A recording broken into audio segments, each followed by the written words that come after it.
మీరు కాంచీపురం వెడితే కైలాసనాథర్ దేవాలయం ఒక దేవాలయం, ఇసుకతోటి రాళ్లతోటి కట్టారు ఆ దేవాలయం. అత్యద్భుతమైన దేవాలయం. అక్కడ 16 పట్టల శివలింగం ఉంటుంది లోపల. అంతరాలయంలో ఒక గుహ లాంటి దాంట్లోంచి దూరి వస్తారు. అలా కానీ వెళ్ళి వస్తే ఇంకా అమ్మ కడుపులోకి వెళ్ళరు అని, అది ఆఖరి జన్మ.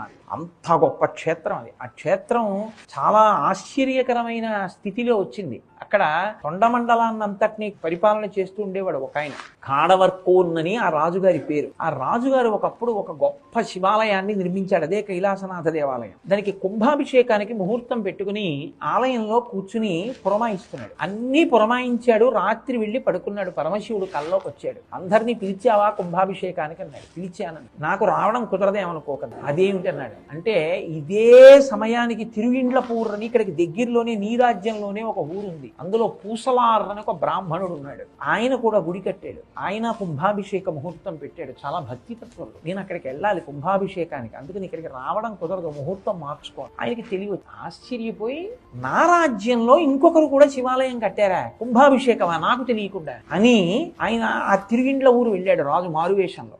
వెళ్ళి ఆ గ్రామంలో ఉన్న వాళ్ళని అడిగాడు. ఇక్కడ ఎవరో బ్రాహ్మణుడు ఇల్లు పెద్ద శివాలయం కట్టాట, ఎవరు పూసలారన్న బ్రాహ్మణుడు అంటే వాళ్ళు అన్నారు అతనికి మతి చెడిపోయి అతను ఎప్పుడు భ్రాంతిలో ఉంటాడు, ఏదో మాట్లాడుతూ ఉంటాడు. అదిగో అదే ఇల్లు, అరుగు మీద కూర్చుని ఏదో చేస్తూ ఉంటాడు. ఇప్పుడు వెళ్ళి మాట్లాడండి అన్నారు. శివాలయం కట్టడం లేదు, ఏమీ లేదు, అలా అనేవాడు ఒకప్పుడు. శివాలయం ఏం కడతాడు ఆయన? ఈ రాజు నమ్మలేదు. పూసలార్ దగ్గరికి వెళ్ళి అడిగాడు. ఆయన ధ్యానంలో ఉన్నాడు. ధ్యానంలోంచి బయటికి వచ్చాక అడిగాడు, మీ శివాలయం అయిపోయిందా? ఎల్లుండే కుంభాభిషేకం అన్నాడు. ఏది శివాలయం అన్నాడు. నీకు కనపడదులే అన్నాడు.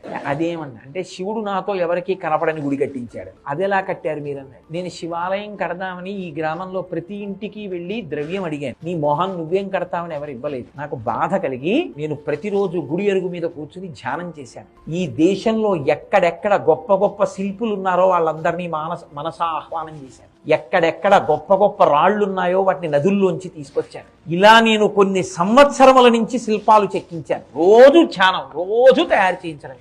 ఆఖరికి ఇక్కడ కట్టాను దేవాలయం, లోపల కట్టాను. ఎంత గొప్ప దేవాలయం నీకేం కనపడుతుంది? ఆ దేవాలయానికి ఎల్లుండి ముహూర్తం బాగుంది. కుంభాభిషేకానికి ముహూర్తం పెట్టి శంకరుణ్ణి ప్రార్థన చేశాను. కైలాసానికి వెళ్ళి ఆయన వచ్చి కూర్చుంటానన్నాడు. ఎల్లుండే కుంభాభిషేకం. ఈయన ఆయన కాళ్ళ మీద పడి మహానుభావ, నీ భక్తి నాకు అర్థమైంది. నేను కట్టినది చాలా గొప్ప గుడి, కానీ ఈశ్వరుడు రానన్నాడు. మీ కుంభాభిషేకం అవ్వాలన్నాడు. అంటే నాకు అర్థమైంది, మీరు లోపల ఎటువంటి గుడిని కోరారో అటువంటి గుడిని కట్టించి మీతో కుంభాభిషేకం చేయించాక నేను కట్టిన గుడికి కుంభాభిషేకం చేస్తాను అని గుడి కట్టించాడు పూసలార్తో. మీరు ఇప్పటికీ అక్కడికి వెడితే కైలాసనాథర్ దేవాలయం చూస్తే కాంచీపురంలో పొంగిపోతారు, అలా ఉంటుంది.